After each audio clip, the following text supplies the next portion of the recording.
they ask me, which one is this red? Or which color did you use for this green? And it's like, it doesn't fucking matter. It's just green. It's just red. Use whatever red you want. Which the difference will be nothing. Like it's not the pot of red that did this. Yeah, I agree that it's interesting because I find the same thing when people ask, and I do point people often to the Evi archive, and I'll do that now again if anyone hasn't seen it. It's really good. It's got tons of recipes from official box arts. Yeah, like I wouldn't know what the recipe was by looking at her. I mean, obviously the old box arts had the recipes more or less, didn't they? No, well, no, not really. No, the colors on the back of the box were never. That's true. I mean, really never close to how they were actually painted. Aside from just having like, this is red, so blood red, but it's not, there's not much to get from that. No, the recipes were just heavy metal painters needed to write down how things were painted, and we ordered a lot of that stuff to the AV archive, especially has himself, Dave Perman, who was an heavy metal painter and had some of those recipes. But yeah, I think it's useful. And and it can be really helpful. But I think it's interesting because it's what I was going to say. Like what you were saying, Arnau, is that it creates this weird reluctance to try things yourself.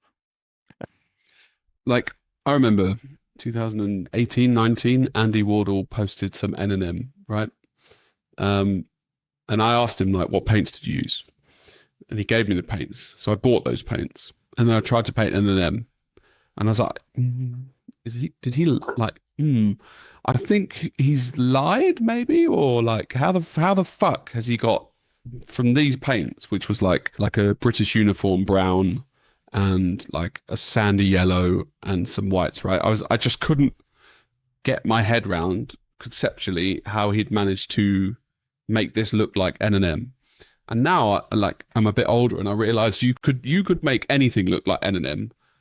I hadn't had the experience or hadn't been around people who painted to know, right? Like, but it makes sense though that you would ask that, because you could see something that he painted gold and think that's a really nice tone of recreate that brown, yellow, gold. I want to know what colors he used. I get that, because it's not just looking at one color and thinking, oh, that looks like a sort of yellowish brown. It's also like, how do I mix that to get highlights? Should I mix it with like a bone color or white color? I think it makes sense to want to know which colors were used. But again, you need to try to fill in or ask like why.